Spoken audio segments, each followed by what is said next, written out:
working on your gold one at this time. Well, what's the future, Bob, that you would like to leave people with, to envisage as being a real possibility for all of us to share? Well, it's difficult, Bill. I mean, you try to put it into words, because so much of my conversations with them has been talk about subliminal. It's been a psychic exchange where they show me and share things with me where words are never needed. I think you understand what I'm saying here. I understand what you're saying. I guess it's a type of telepathy. Because I had seen many times in my visit there that they didn't seem to talk to each other verbally very much, but they all seemed to know what each and everyone was doing. They were communicating with each other subliminally. I would leave in closing, just briefly. There is no death. People should not fear death. Now, there are a lot of not very nice ways to die, but there is no end. There's no death. Everyone is a spark of pure divinity, and there is a God. And that is something that I need to stress again and again and again, because I've been asked, am I an atheist? Do I believe in God? And I say, no, I don't believe in God. I know, because I've experienced that. So I would tell people who are troubled, worried, that the next few years are going to be awkward and difficult, but that's what living on Earth is about.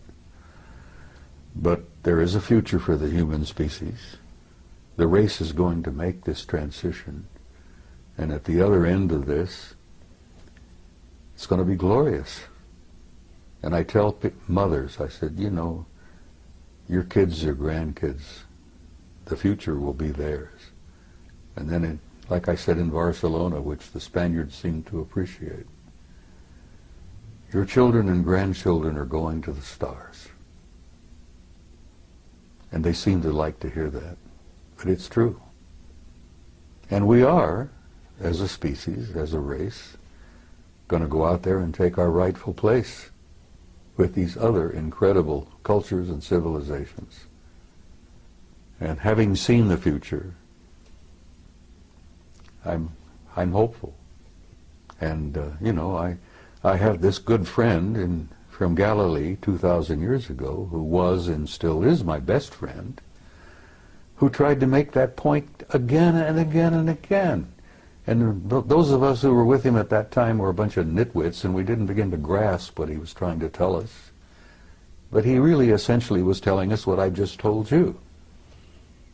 The human race is not a mistake, it's not an accident, and there is a purpose and there is a meaning in life, and there is a future. And don't be afraid. And that's about all I can say. For me, Bob, that's a fabulous message to end with, and thank you. Thank you for that. Thank you, Bob. Do we have anything else? We have nothing else. We have to nothing add else. To that. Oh, I know you do. Love You you. have questions you haven't asked yet. Well, we're gonna let you go at this point, unless you have something that you haven't said after all this. There's a hell of a lot I haven't said.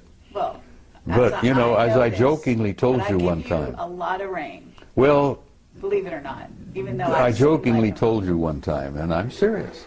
If you get me a good Jack Daniels, I might go on for 2 hours and tell you things that would curl your hair.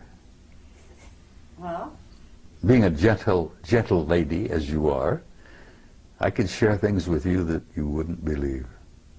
well, I'd like you to try. Let me tell you something else that Yeshua said.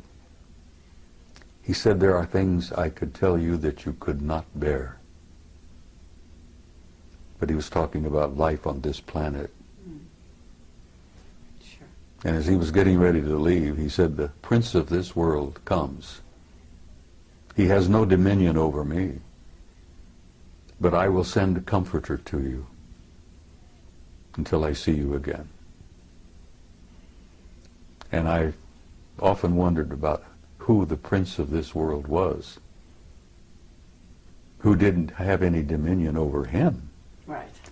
And I have learned since that every planet has a kind of a caretaker, an authority.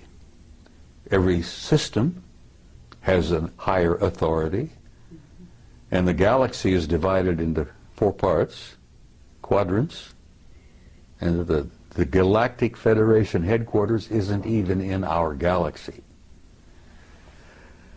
Now that's pretty hard stuff to walk away with, you know. You say that to people and they go, you know, well, good. It's something to take home with them and think about that night instead of watching TV. Okay, but you know, got to understand that if you're doing any of that, you're watching TV, you're watching movies, you've been on the internet, certainly, then there's all kinds of information of that sort out there now. And I know that you don't spend hours on the internet.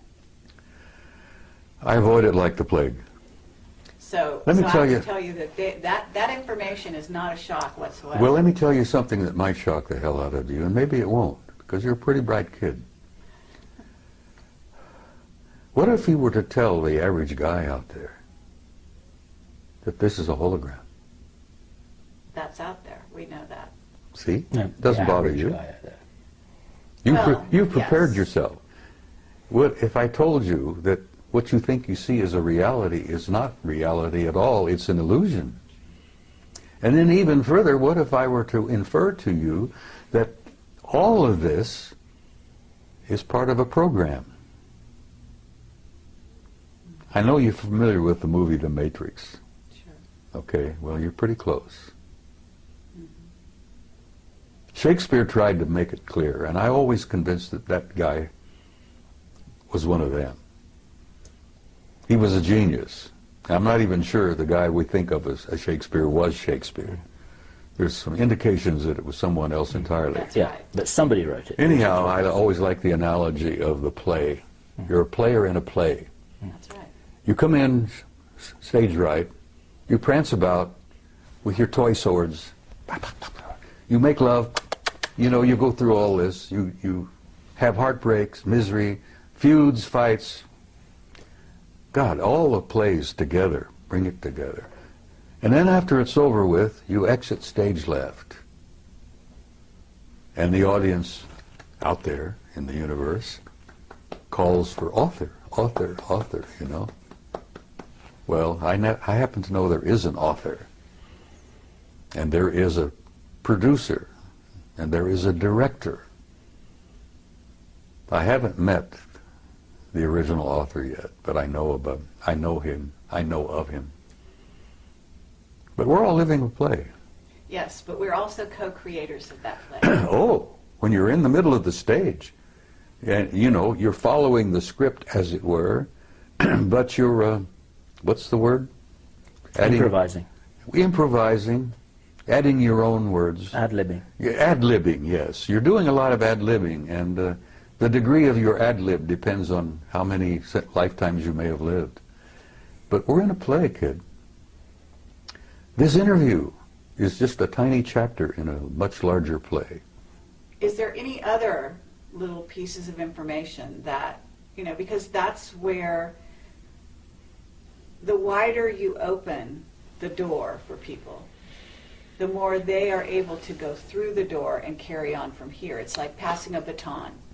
So you can pass the baton anytime. I'm not quite ready yet to pass the baton. All right. But And I'm going to there's tell you that steps. there are things I probably could share with you, which I have not. And I'm going to save one or two of those for maybe another interview. Okay. Fair enough. We're not going anywhere. We're gonna be here for you anytime you ask. Right here, today, tonight, there are people going on that stage. Just before we telling came lies. here, you saw in a classic example of, what is it? Obfuscation? Obfuscation. An elderly gentleman, a Terrible. retired military officer, tap dancing all over the damn place. Exactly. Yes. And he didn't fool anybody. No. So that's Least what I'm of all- saying. Right the scales. Throw out some truth. I did. Yes, you did, but you don't. Life is everlasting, life is infinite, No, not the philosophical. You're an immortal one. being? Well, those are the only things that really interest me anymore. I know. I hear you. I know what you're looking I for. don't You're have looking any for the Jack down and Daniels dirty right stuff about politics, the military-industrial group, the shadow government, the next major catastrophe. Well, I wasn't going to ask you to predict the future. That I wasn't going to do. Well, I already did. The future is Yes. bright, but there's some Absolutely. The bumpy. very long There's a range, bumpy that's road very between safe. now and I hear then. you. All right. Are we done? What I would like to say, Bob, is that this is good enough for me. And let me shake your hand a second time. Thank you. Thank you, sir. Thank I look forward to the next one. She's never quite finished, is she? No. Absolutely. She's never quite finished. Well, I love her dearly. I've adopted her, sort And of. so do I. Okay. Well, thank you very much, Bob. Sweetheart, it's my pleasure. You take care, and we'll come and share some Jack Daniels and talk to you off camera. Is it permissible for badger me you to some sip more. Jack Daniels on camera? Sure.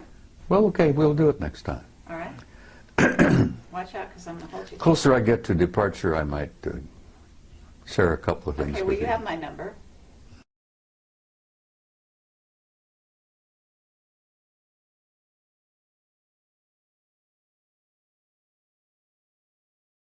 We're rolling. Okay. Well, Is that- I'm just not going to let you this- get away with murder. That's okay. Oh, Bob. Oh, I would never think of that at all. Yeah, right. It's I'm a- just that, you're kind of a wily old guy. Go ahead, use the word you were thinking of. Yes, a wily old.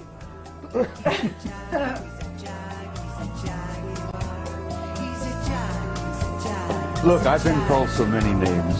People have to get in line to insult me anymore because it doesn't bother me.